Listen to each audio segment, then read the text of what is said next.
What is going on, guys? DBG here, and in this video I'm going to be talking about how you guys can make MT in NBA 2K19 MyTEAM. So I'm going to go over all the really obvious things that everyone talks about very quickly. So a lot of people are making these videos, and to be fair, 99% of videos telling you guys how to make MT are the same tips, and to be fair, they are the best ways of making quick MT.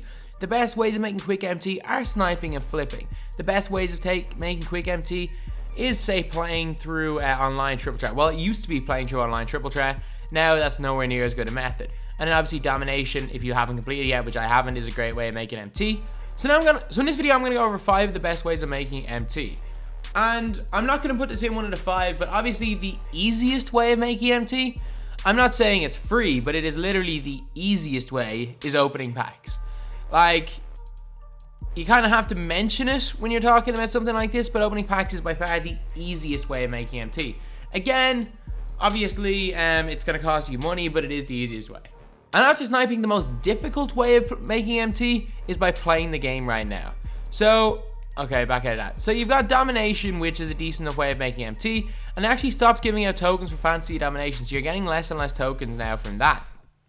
And online triple threat. So earlier in the year, this was actually a great way of making MT, but they completely nerfed the boards. They took out a lot of diamond packs, and while it's definitely, like, it's a good way of making MT. I'm not saying it's a bad way of making MT. You can make a lot of MT, but it was originally, you were able to make about 50 to 60k MT an hour on average. Whereas now I'd say I could be lucky if you're making 10k MT. But again, 10k MT is still not bad for an hour. Like, if you're making 10k MT sniping it in an hour, like normally you wouldn't, to be completely honest. Online triple threat is still a great way of making MT. And next is another really obvious way, and it's sniping. I know I'm not going into too much depth on these because there's a million other videos out there that talk about these same things. So sniping is basically, for example, if you type in a player, let's just say LeBron James, and he goes for, say, I think 59k MT is the cheapest I've seen him for. 59k. Yeah, so just for example, like, he might be less, so just say he's 59k. Typing in LeBron James a lot of the times, and say price to get decent profit, say 35k. And you just keep hitting start and hoping that one of them comes up. And then there's a lot of silver filters, for example, like, there's certain silver cards that cost more. So silvers, for example, here, 2,600 is the cheapest silver you're going to get. You can put a snipe filter of, say, 2,350 to make a little bit of a profit. That's what sniping basically is. And there's a kind of another, like, slightly form of sniping while trading. It's what I used to do in FIFA, and I used to call it bulk bidding. So for example, silver, I don't know, point guards team 76ers. So for example, these are all somewhat high priced. So I'd say the average, well, the cheapest you're gonna get is maybe 4,500. So what you do for this is, for example, every single one that you see for less than 4,500. So you look now at maximum bid and say, to make a good profit, say 3,100. So suddenly you're bidding 3,000. On the next one you're bidding 3,000. Because you know that suddenly you're going to still probably make a little bit of profit. I'm not going to bid that on him. Let's see, on Fultz, bidding 3,000 again. And just keep doing that, like bidding on all of the players a certain amount, or an amount that you know you're going to make a little bit of a profit. That's kind of bulk bidding, which is a part of trading. Not quite sniping, but very similar, like, logic about it. And this is, honestly, I don't like sniping. I know I used to like bulk bidding. That used to be kind of a way that I was able to make a lot of MT back in the day. But to be honest, I don't do too much of that now. The way that I'm making my MT right now, the way I've been able to make over 100k, I made something like 230k or something off my initial pack opening. The way I've been able to make a lot more MT is by doing these few steps. So I'm not going to talk about one of them in this video because there's not a market crash. And I'm going to be talking about that in another video, how to make a load of MT through a market crash, because it's a lot more relevant at that time than it is right now. Just for the moment cards come out, I will drop that video. But this is how I'm making MT, and I know I will consistently make MT for the rest of the year.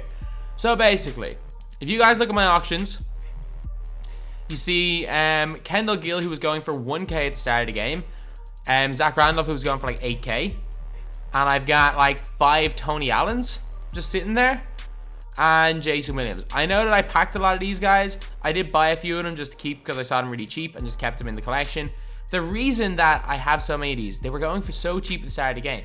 So if you look, what's it, Sapphire, 2-guard, Team Grizzlies. Like, this is basically how you can find Tony Allen. Tony Allen right now is 5k MT. And 5k MT, he was like 1.5k MT at the start of the year. So he's actually kind of going up and up in price. If you guys look at the throwback collections, I know obviously I completed 2 of these because I got them all in packs, but I regret locking them in. But like, these cards have all gone up in price. Every single one of these has gone up in price.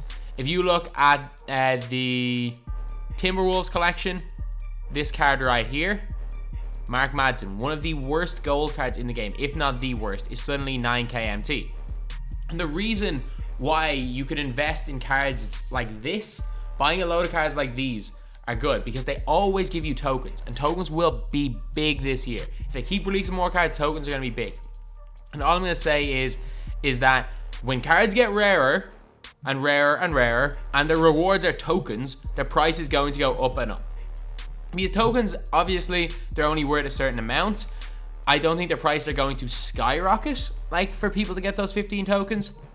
But you can see a gold goes from 1k MT to 10k MT in less than a week. Like, today's Sunday. Those packs stopped on Thursday.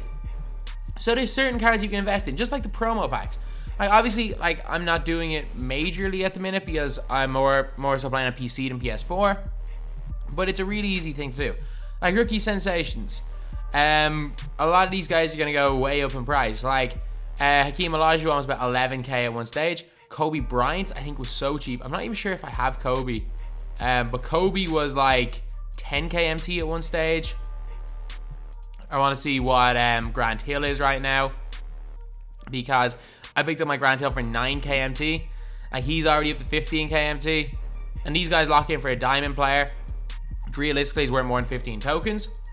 So, over the course of time, if you invest in cards you know are going to get rarer, they're not going to depreciate in value.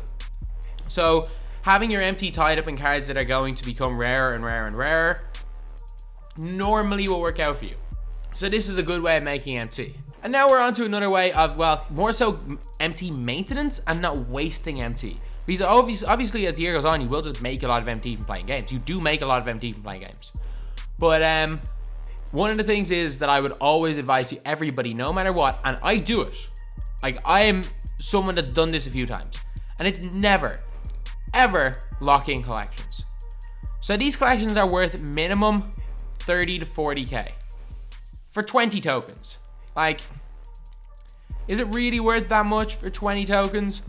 Like, you need to complete basically all of these to get to the diamond board. And fair enough, you want to unlock some tokens while you're at the diamond board to get some of those diamond players. That's understandable. But if you're like me and you're on like the start of the ruby board, there's just no point. There is honestly no point in locking in these collections for 20 tokens. Like, they're worth so much. Like, all these collections, minimum 50k MT for a collection. And if you lock them in, you're getting 20 tokens. And then there's going to be a stage in a couple of weeks, maybe even in a couple of weeks. Yeah, there's going to be a stage in a couple of weeks. It's 30 tokens for an Amethyst player. It's going to be a couple of weeks until you see Amethyst going for 25k. And suddenly, they're Amethysts that are better than the cards in the token rewards.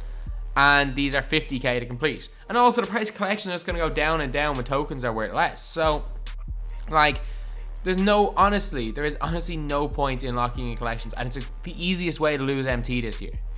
And last up, and this is probably the best advice you will ever get for not overspending your MT. And it's resist the urge to blow your MT. And I know that is hard to do. And everyone's telling me, they're like, oh, spend your MT, spend your MT. No. What I'm saying is that you guys make a team that you think you can go out and win with for the least amount of MT possible. That's what I mean by that. So, for me anyway, I'm confident I can win the majority of my games with this team. I am very, very confident that I can win the majority of games with this team. Put in Larry Johnson. With this team here, I'm very confident. And why would I blow my MT? Why would I spend 100k on a Ben Wallace that I don't like? Why would I spend 100k on say a David West when I can get Larry Johnson who I think is better, or even use a Derek Coleman who's very, very similar to David West and like 130 to the price? So what I would always suggest is do not ever, like, if you see a new flashy card that's 150k MT, just wait it out. Try find better alternatives. And like even a J.R. Smith, who's one of the best cards in the game. You've got Eddie Jones, who's not that much worse that you can get as a Ruby Reward. I know Ruby Rewards can be difficult to get, but then you've got Jay Rich, who again is not that much worse. There's always going to be alternatives. Obviously, you're going to want the best team throughout the year. But the thing is, if you don't want to spend money on the game, or you don't want to spend 30, 40 hours a week on this game, I guess that's what you'll need to get these God Squads. If you want to spend 30, 40 hours a week, fine. If you want to spend money on the game, fine. But if you guys want to make MT and to not blow it, which is a huge thing people tell me. They're like, I want to buy a God Squad now, but I don't want the team to lose value. Players lose value. 2K will release better and better players, and players are going to lose value. Current cards are going to keep dropping, to the extent that by Christmas, if the Amethyst current cards are more than 10k, I will be shocked. And as I made a video at the start of the year, I sold my entire team because I knew their price were going to depreciate. And guess what? They've halved. They've all halved at this stage, and it's going to halve again. But anyway, that's the video. Obviously, there's some kind of really generic tips in there that you're going to get from every single video, but I just wanted to kind of talk more about my experience with, in general, with 2K, why I always tend to have a lot of MT on my PS4 account. Even though I don't play it much, I don't spend much money on my PS4 account. And I also, to be honest, don't spend much time sniping and stuff like that. How I'm always able to almost maintain MT better than a lot of people. And again, my last tip is my last two tips are the biggest things. Don't lock in collections, which is hard to do. And also to keep your costs as low as possible for your team. Keep your team value as low as possible while still being able to win, obviously, which again is another really hard thing to do. But if you can master those two things, you will never be short of MT. And as long as you keep doing that, towards the end of the year when they start releasing those God Squad cards, you will be able to afford God Squad. So anyway, that's the video. Thank you guys for watching. Please like, comment, and subscribe.